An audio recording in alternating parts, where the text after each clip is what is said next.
All that money you guys pay to go to school here. That's the best we've got.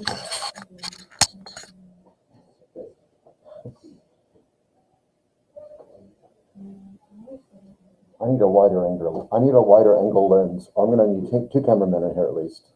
One of those things they have like above the football game.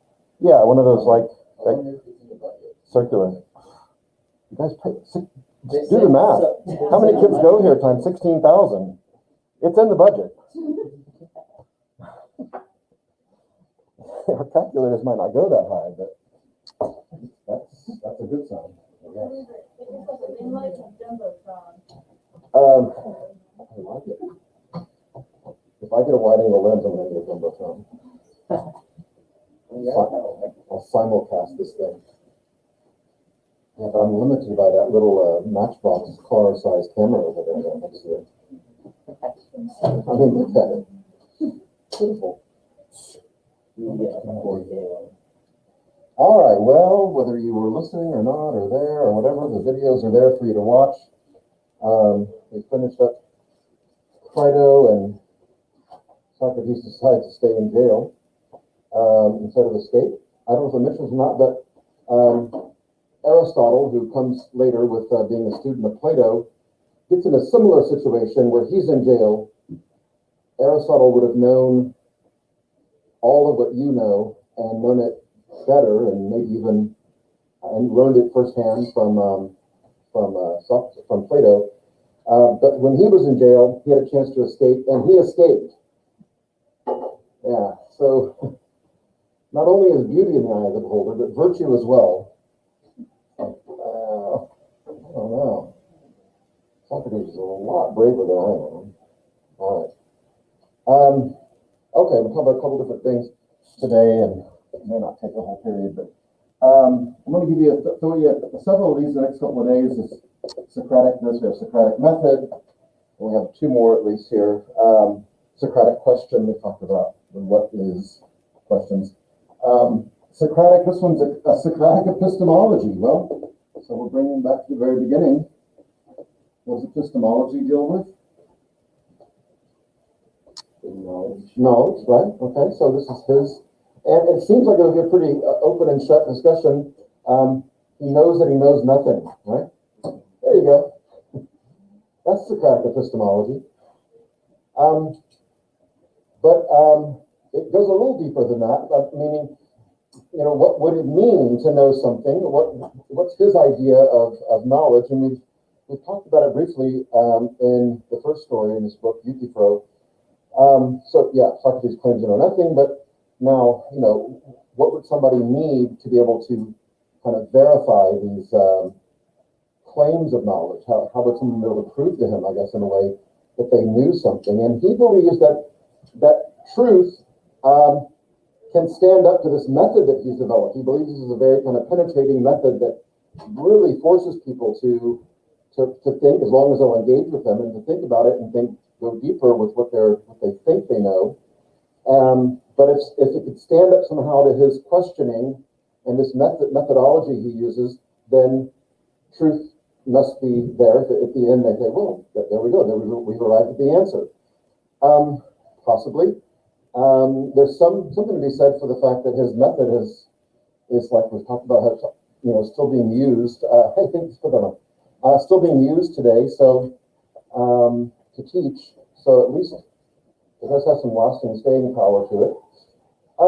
But he believes that knowledge, among other things, he talks about it, that knowledge is, of course, the opposite of ignorance, as you guys already have said on your own, and that knowledge is something that doesn't contradict other beliefs that you have. That's why he brings up all these other things. He's kind of going off on a tangent, but he's actually seeing if they can reconcile other beliefs they have about other things, and if they mesh together well with their new or their definition they've given, let's say, for piety.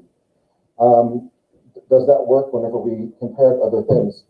And there's a dialogue we'll talk about later called, where he has a discussion with a guy named Meno, and in that one he says, knowledge is stable. So if you have knowledge of what piety is, or knowledge of what, it's not a relative thing. It doesn't change with the times, it doesn't change with the individual or the culture, but knowledge is stable. This is really, as you already know, really in opposition with what the sophists are teaching, for the most part, that knowledge is this homo mensura. Each individual man makes his own call, makes his own measure and of things.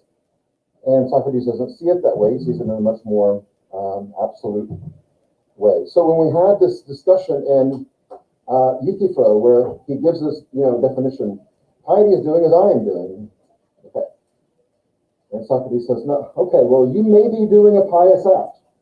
That may be true, but that wasn't my question. What I want to know is, what is the thing that makes all pious acts to be pious? Not just your individual act, not just an example of what you're doing. That may in fact be pious, but he's talking deeper than that, though. Not on the surface, what you can do here, but in fact, how can I, and he asks him later, tell me what that is, and I then will have a standard by which I may judge all actions, yours or anyone else's, and say this action is pious, and that was in.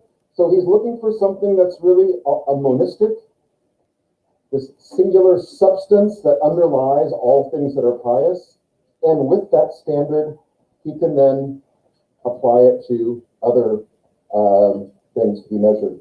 So that's his epistemology, basically. That's his epistemology that he wants to know. He's always asking, in almost all of the dialogues, in the Platonic dialogues, he is always asking that same deeper question.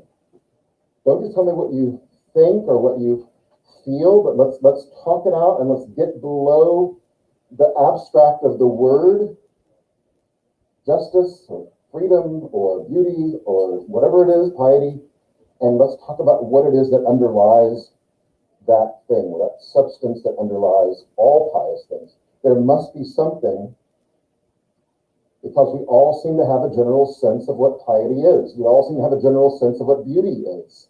We all have a general sense of what justice is. And we may differ on those views, but there's something that we, he believes, something that we share in common, that we would all agree on, that justice is blank, whatever it might be. Although he never arrives, he doesn't get an answer to that. So, although even on the courthouse steps, he's trying to figure it out on his way to being condemned to death. So, all right. He says then, in this dialogue with Meno, he says, we can only call something, for instance, courageous or holy. We can say what courage or holiness is in a way that is consistent with our other beliefs. So again, that kind of consistency and not contradicting some other type of belief that you have. If you dig into Euthyphro, you'll see that he tries to bring in other ideas and see if they mesh what Euthyphro is calling piety. So, okay. Well, anyway, Socrates continues this search, and apparently, according to him, he's doing it in the afterlife right now. So, avoid him in heaven if you can. He's apparently so annoying that you want to eventually execute him. Yeah, but in heaven, you can't do that anymore. Yeah, well, I have a feeling, I want to believe that execution is not a thing in heaven, but that's just my own personal, maybe political beliefs coming in there, but maybe things aren't that political up there, and so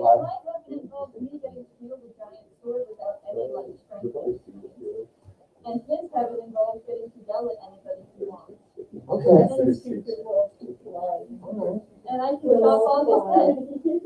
Okay. We can regrow his head. Can we discuss this again once we get there? How's that? We can huddle up once we get there, and in the big scheme of things, it won't be that long. Okay, so let's just get together and work it out there. If he actually bothers us at all. So, Maybe he's gonna shower more often up there, I don't know.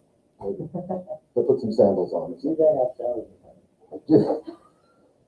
This is the class right here. This is the class. This is philosophy. This should be the class. Are there showers in heaven, right? Maybe. I enjoy a good shower. I mean, I'll be honest. I mean, yeah, so I hope that they're there. So with me, if heaven's a one eternal shower, it's just hot water consistently, never turns cold, just, yeah.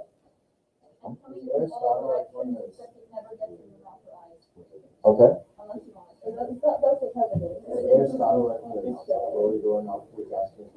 No. No. No. Do you have a moment to talk about our Lord and Savior? Yeah, do you have a moment to talk about the Church of the Jehovah's Witnesses? Not this morning. I've noticed less and less of that in the last several years. When I was younger, you had people knocking on your door all the time. And we used to have salesmen come door to door. That was the thing. But I think they finally realized that door-to-door sales is not worth the effort. I mean, not worth the. Everyone always like calls it. Did they? Okay. Well, I mean, I think that's part of the problem is a security. Yeah. But your family had hired them to do that from a door to door, like they knock on your door and. Okay. Yeah. Well, I mean, if they notice you need new gutters, then okay. But anyway, I got it still goes on, but I haven't had anyone come by and knock on my door in a long time, or religious people either. I haven't seen that. Only police officers in a while. But let's be honest. I mean, people who knock on your door for your salvation and people who are selling something, they're both doing the same thing in a way, right? They both have a product and they want you to get involved with it. And I mean, that sounds crude, but that's not really. I mean, they have a church they want you to come to, and but maybe the investment to outcome, what's that called? Return ROI, right? Return on investment of all those hours walking neighborhoods just wasn't worth, we much easier have those people at a phone bank or something calling people or, folding up letters and sending them out to people or I don't know. And we got better response that way. Okay, so I mentioned here the sophists a little bit, and I'm going to talk about a few people. One of which we've talked about already with the Protagoras, but I'm not going to say much more about him. But a couple of others that Socrates engages with. And so just to contrast them again, the sophists are much more relativistic about things, whereas now you see with his epistemology, Socrates believes in absolutes. And as I said when we went over that part of Euthyphro, if you don't get anything else out of Euthyphro or anything else out of the whole book, please understand that concept, because that's what drives Socrates, is this search for absolutes, and a belief that there are absolutes, because of this kind of common sense that we all share of, again, what justice, let's just an example, what justice is. We all have something within us that tells us that's just wrong, or that's just, or that's unjust. We seem to know it almost intrinsically, and so therefore he believed, and there's other reasons why we'll get into later, but why he believed that there was something that we're all kind of sharing. Almost like, you guys, anyone ever read or Carl Jung? Have you ever heard of him before? Jung? Yeah, he's a 20th century, he was a psychologist, I think, and a philosopher. But he had this idea of archetypes. You heard of archetypes before?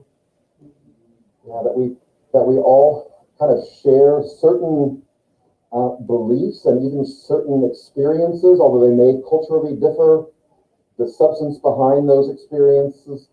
And then from that, this archetypal thinking, was it Joseph Campbell, I think, who wrote the book, what's A Hero's Journey, I think, and analyze all these myths and stories and fairy tales from different parts around the world, and notice there were these similar themes, although culturally, of course, they were set differently, but the themes were similar within these stories that were told around the world. And then from that, actually, a little known man named, what's his name again? George Lucas, by the way, who sold out just in time with Disney, I think, to go. Yeah, you can have the whole thing. Yeah, figures, everything, cups, Star Wars mugs, everything. It's all yours. For $11 billion. George Lucas writes this story of Star Wars, right? Based off of these kind of common hero's journey theme. Anyway, it's really the archetypes, though. This idea that we all share this certain shared story, although told culturally, appropriately in different parts of the world. Yeah, so that's actually really great. If somebody wants to dig into that a little bit, Jung is really a pretty big figure in. He's one of the real giants, at least of the 20th century, in philosophy. So, and he's somebody worth looking into anyway. But if you wanted to go into something with this kind of Socratic epistemology and Jung, that would be interesting. Yes. If we talk about Jung in this class, does that mean that I can write my opinion or thesis about character archetype? Yes. That would be substantially more interesting than literally any other religion class I've taken this year. Okay, I would approve that. Yeah, but if you, especially if you throw the word Carl Jung into your title or your thesis statement somewhere, then it'll, okay. And are these are you going to do something like literary based like that, or okay? Yeah, I think that would be actually really good. And if it interests you, then go for it. Okay. Good. So surface, I'll start with Protagoras. Just to say a couple things already. Again, all customs, all beliefs, all things are kind of local, are relative to the situation or the culture in which somebody lives, and everything that we think or know or feel, it's all, relates, it all is, subject to human subjectivity. Sounds weird, but it's two different uses of the word. So, subject to human subjectivity, and this includes even things pertaining to reality, and each individual person decides those things for themselves. And Protagoras has a little more to say about this, that people who tend to believe certain ways tend to kind of basically flock together. They tend to group themselves together, and so they, surround themselves with other people who believe that way. And again, if a person is in that group or in that area or in geographic area or that city or whatever it is, where people have kind of latched onto something, then and they don't agree with that, then if it's worse than leaving the community or the area or whatever, then they might, right? And move someplace where they feel more comfortable where their own beliefs are accepted. But that's okay.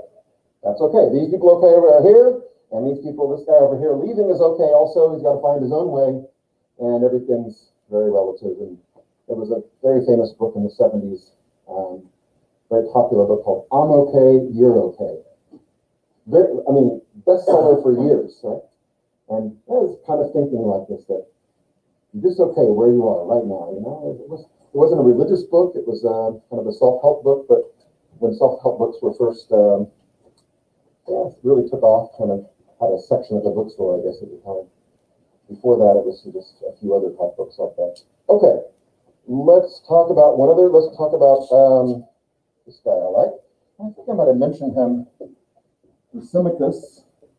Now, Thrasymachus appears in book 1 of a book we'll talk more about called The Republic. And The Republic is written by Plato.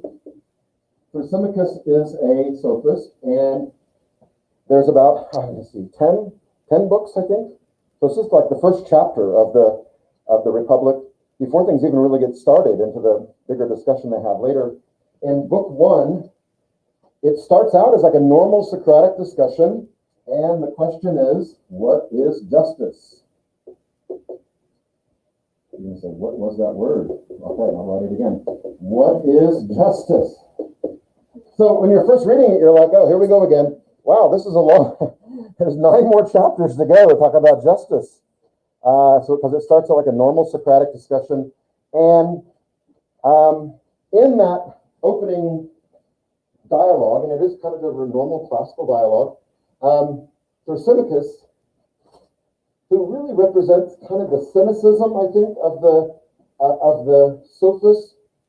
There's a certain, I guess there's a certain level, I don't mean necessarily negatively, but there's a certain cynicism in a way among people who see everything as kind of relative.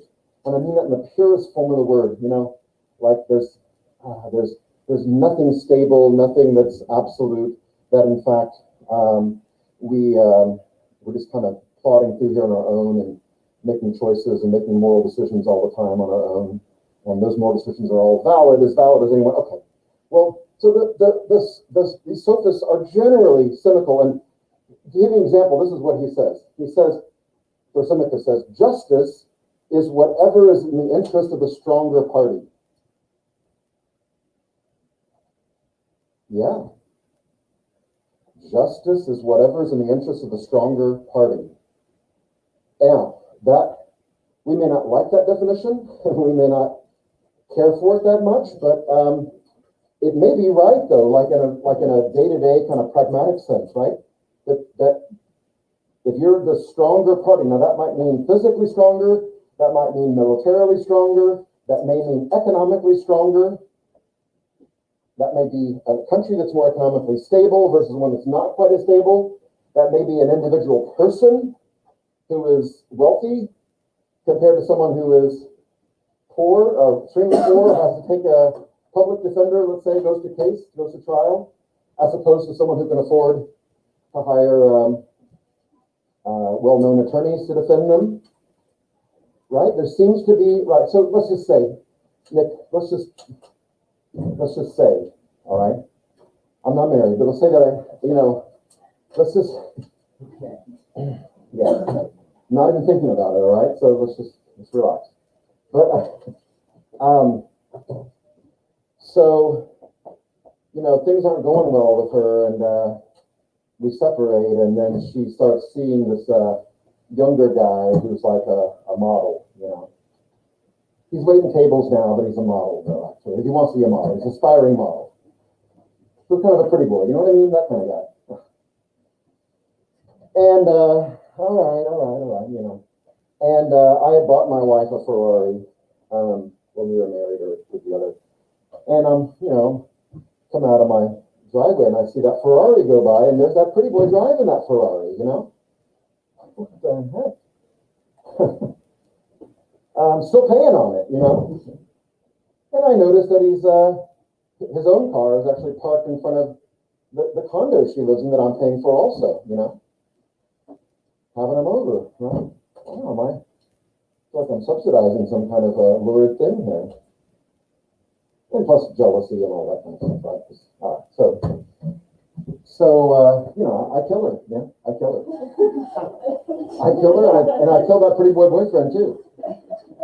I dress all in black, I put on a stocking cap, gloves, and I go over there, and I used to play NFL also. Yeah. And I kill him. Are you naked? It's ugly. It's ugly. I mean, blood everywhere. I mean, I must have been really in a rage. I hardly remember what happened, but I know deep down, I did it. I don't need to write a book called If I Did It. I mean, I can write the book, I Did It, right? And so, okay, well, and yeah, it is kind of funny. But, so I have money, I've got lots of money, and I hire the best known attorneys in the whole country, defense attorneys. Right? I've even got Alan Dershowitz with me, right? He's defending the president earlier this last year, 2020. A Harvard law professor, and I've got the guy who defended the Boston Strangler with me too, F.B. Bailey. I got the top DNA specialist in law also. I got Mr. Sheck with me. And I've got Shapiro, and I've got Johnny Cochran, man. He's awesome. And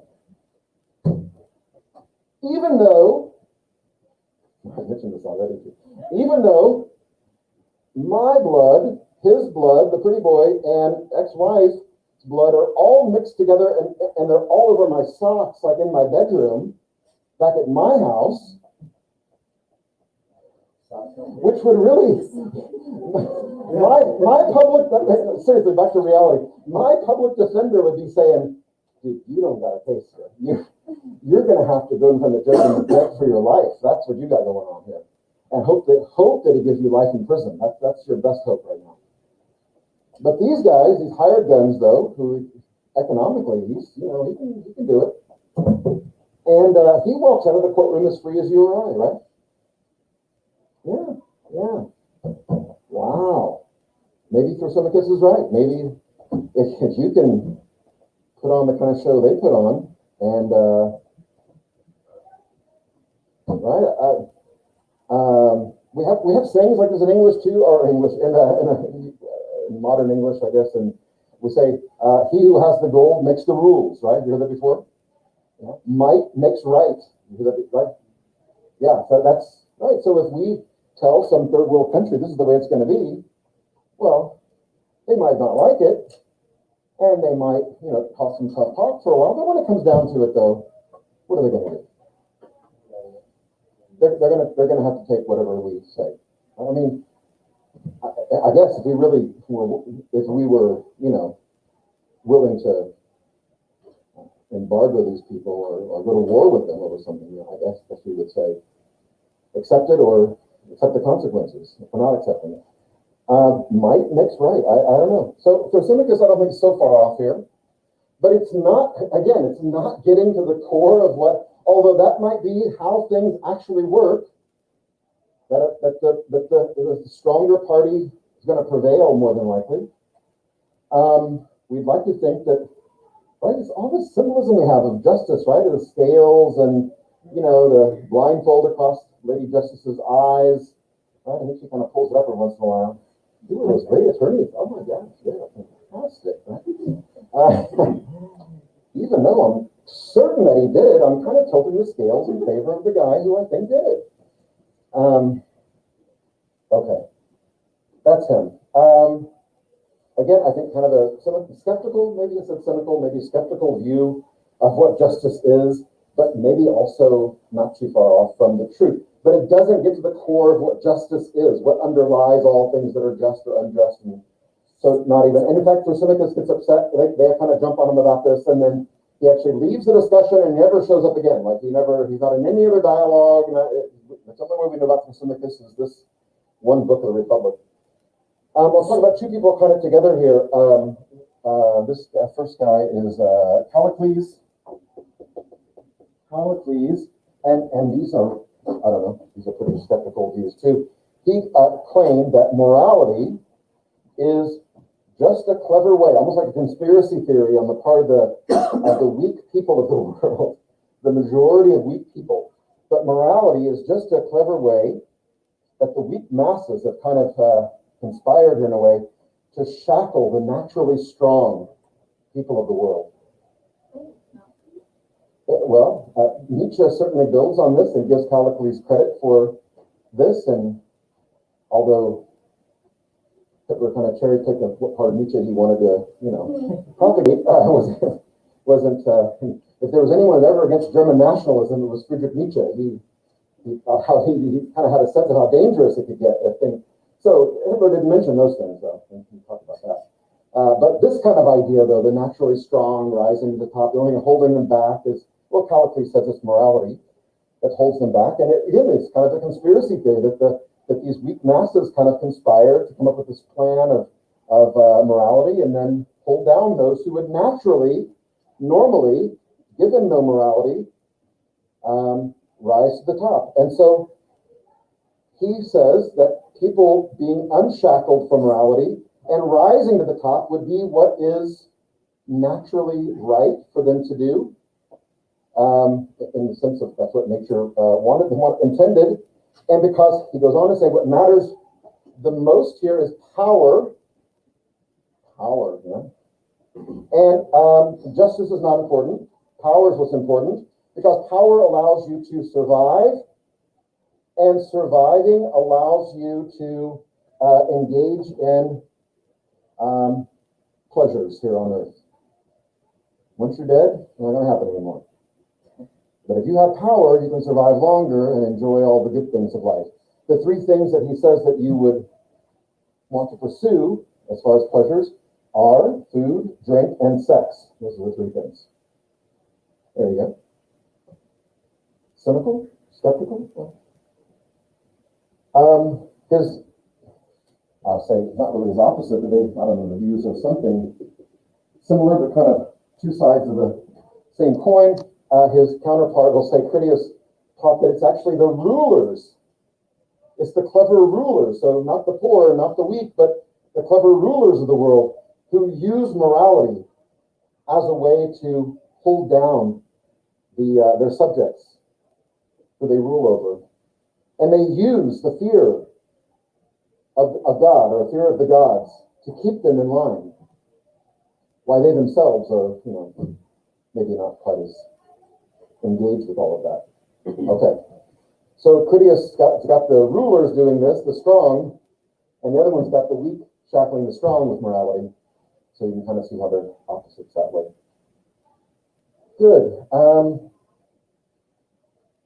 What about people make excuses for being terrible people? Well, all you do is watch the news to find that going on. It doesn't matter what night you watch. There's plenty of people who'd like to be apologists for someone else or for themselves, Then again, not many of the entire philosophical theories to excuse it. Yeah. But they don't have any problem, though, justifying what they've engaged in most of the time. All right, I'm going to stop there just because it's I know it's early, but just because that's a good place to stop instead of moving on to the next stuff. And we'll finish this up probably tomorrow, and then we'll talk about Plato, the next step. Yeah. So the next test, whenever it is, will be over Socrates and Plato. Okay. The reading assignment I gave Friday? Yeah. Does that Quizlet help any to kind of have that? Yeah. Okay. I'm telling you, use it to kind of focus where you're, spending most of your time, learning. Those would be the kind of things I'm going to ask about. That might be the best way to say it. Most people want me. That's the kind of thing I'm probably going to ask about, right?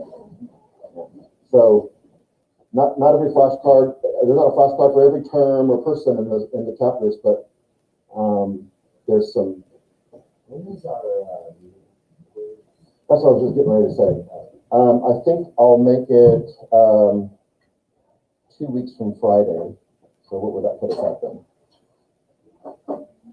That's today. 22nd, right? Yeah. 22. It's the day before Sunday. Awesome. I won't be there. Well, Pastor Kid will be here. That's the beauty of it, right there. Right. Is it? Oh, yeah, it is, isn't it? Because then we go into the fourth quarter. I thought we had time after spring break still. I don't think that's not. What? I thought that was the end of the quarter. Let me double check that. Online 2 weeks after spring break. I think we're doing hybrid.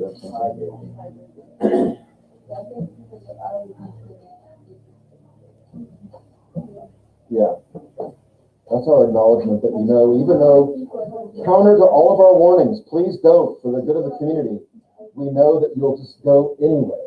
Because you think that you're invincible, that it just can't get you. You're just okay. We acknowledge that.